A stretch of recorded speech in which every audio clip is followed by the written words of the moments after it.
Meus irmãos e minhas irmãs, paz e bem. A Quaresma nos coloca na certeza que estamos diante de um Deus rico em misericórdia.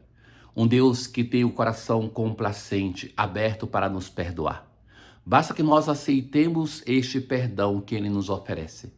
A liturgia de hoje vai nos apresentar, primeiro, uma oração suplicante, daquele que, em nome do povo, suplica a Deus o seu perdão e tem a certeza, Deus nos ama, Deus nos perdoa. E o que melhor para exemplificar a misericórdia de Deus do que a parábola do Pai misericordioso, mais conhecida como parábola do Filho Pródigo, em que Lucas, o evangelista da misericórdia, através dessa narração própria lucana, ele vai nos falar de um Deus, um Pai misericordioso que não tem limites na sua capacidade de perdoar e acolher o Filho de novo, dando-lhe plena liberdade. Ouçamos. Na antífona de entrada de hoje, o Senhor é misericórdia e clemência, indulgente e cheio de amor. O Senhor é bom para com todos, misericordioso para com todas as suas criaturas. A oração que nós ouviremos hoje na primeira leitura da profecia de Miqueias começa assim: apacenta o teu povo com o cajado da autoridade, o rebanho de tua propriedade, os habitantes dispersos pela mata e pelos campos cultivados. Que ele desfrutem a terra de Bazã e de Galaade, como nos velhos tempos. Apacenta o seu povo. É a súplica do orante que reconhece que temos um só pastor, que vai depois reconhecer que este rebanho é falho, é um rebanho que é inclinado a pecar, mas que suplica com veemência: apacenta o seu povo. Assuma, Senhor, a sua autoridade, a sua ternura. Vai recordar que no Egito Deus fez prodígio. O povo de Israel vai organizar a sua literatura sacra quando, no momento de sofrimento, tinha que, para suplicar a ação de Deus no presente, recordar o que Deus tinha feito no passado. E então, é nesse momento de sofrimento que vai se recordar que os prodígios que Deus fez no Egito não podem ser esquecidos, que Deus manifestou o seu amor. Qual Deus existe como tu, que apagas a iniquidade e esqueces o pecado? Um Deus imenso, um Deus grandioso, mas um Deus que se dirige ao seu povo e com misericórdia age. Ele, o Senhor, não guarda rancor para sempre. Voltará a compadecer-se de nós, esquecerá nossas iniquidades e lançará no fundo do mar todos os nossos pecados. Deus de novo vai esquecer o nosso pecado e vai colocar longe dele, longe de nós, os seus pecados. É essa certeza que faz com que nós tenhamos ânimo para viver o nosso tempo de conversão. A Quaresma nos convida a uma mudança de vida, mas nos encoraja a essa mudança na certeza de que Deus coloca longe dele e de nós os nossos pecados, que ele de novo vai estar disposto a apacentar-nos, como fez no Egito com o seu povo. Como juraste a nossos pais desde os tempos remotos. Deus de novo renova o seu juramento. Juramento que ele fez a Abraão, a Jacó, aos nossos pais, ele renova em cada geração. Ele não é, como vai dizer Jesus no Evangelho, um Deus do passado, mas é um Deus dos vivos, um Deus do presente, que ele de novo afirma o seu amor. No Salmo responsorial de hoje, o Salmo 102, nós rezamos justamente isso. Bendize, ó minha alma, ao Senhor, e todo o meu ser, seu santo nome. Pois ele te perdoa toda a culpa e cura toda a tua enfermidade.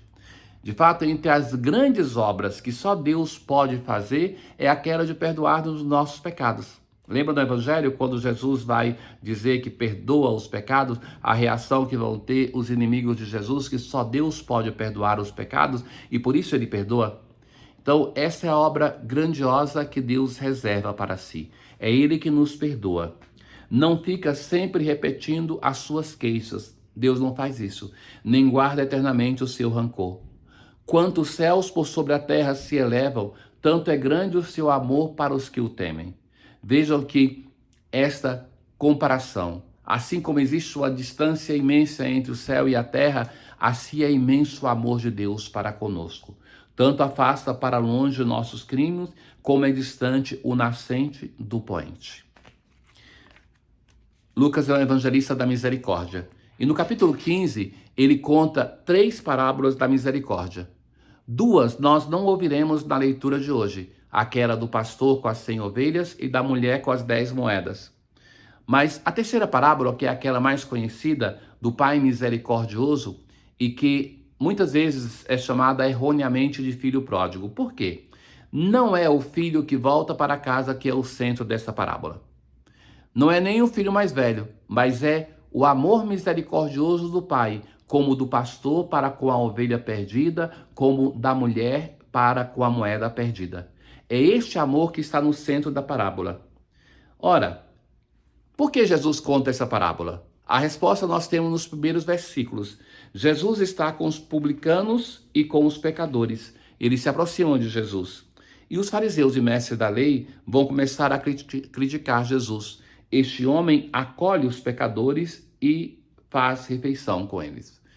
Por quem Jesus conta essa parábola? Por causa dos fariseus, por causa do mestre da lei. Na parábola de hoje, nós temos um pai com 2 filhos. E aquele filho que parte é o símbolo dos pecadores e publicanos. Aquele filho que fica na casa é o símbolo dos fariseus e mestres da lei.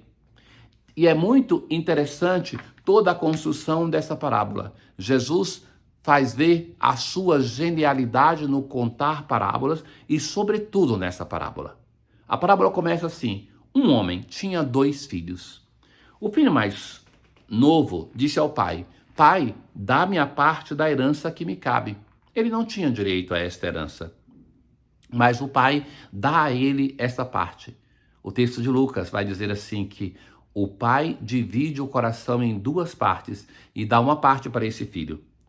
Ele parte para um lugar distante e ali vai esbanjar tudo, vai gastar tudo. Chega a uma posição degradante. Aquele filho que tinha servos se torna servo trabalhando na coisa mais indigna que um judeu poderia fazer, que é cuidar de porcos. E ele se torna num lugar mais baixo do que os porcos, que queria comer a comida dos porcos, nem isso davam para ele. Ora, é assim nessa situação que ele vai cair em si e vai pensar: quantos empregados do meu pai têm pão com fartura e eu aqui morrendo de fome? Ele já nem mais se compara à condição de filho, mas à condição dos empregados na casa do pai. O remorso dele é grande, ou o desejo de ter alguma coisa mais propriamente, porque não se fala ainda de um remorso, muito menos de conversão. Mas ele prepara até um discursinho em 3 fases. Pai, pequei contra Deus e contra ti. Já não mereço ser chamado teu filho. Trata-me como a um dos teus empregados. Veja que a única pessoa que reconhece o pai como pai nessa parábola é o filho mais novo que parte. Que, como eu dizia, é o filho que representa os pecadores, os publicanos, os pecadores. Este filho chama por 5 vezes na parábola o pai de pai, enquanto o filho que fica na casa nunca reconhece o pai como pai. Ele não chega a fazer esse discurso. A última parte, trata-me como um dos seus empregados, o pai não deixa. Mas o pai corre ao encontro, abraça, cobre-o de beijo, dá túnica, anel, sandália aos pés, mata um novilho grande. E aquele filho mais velho, que é por quem se conta a parábola, por causa dos fariseus e mestres da lei, ele chega e não quer entrar. É rabugento, é carrancudo. Ele se trata como um funcionário. Eu trabalho para ti, jamais desobedeci, nunca me deste um cabrito, nunca ganhei meu salário. O que Jesus quer dizer para os fariseus e mestres da lei? Atenção, que aqueles pecadores e publicanos, eles partiram de casa, não estão na casa do Pai, mas eles reconhecem Deus como Pai. Essa parábola é uma provocação para todos nós de igreja. Quem é Deus para nós? Qual a imagem de Deus que nós temos? Talvez estamos sempre na casa, na igreja, sem fazer a experiência de ser filho. Ó Deus, que pelos exercícios da quaresma já nos dais da terra participar dos bens do céu, guiai-nos de tal modo desta vida que possamos chegar à luz em que habitais. Tenham todos um bom dia. O Senhor esteja convosco, Ele está no meio de nós. Abençoe-vos o Deus Todo-Poderoso, o Pai, o Filho e o Espírito Santo. Paz.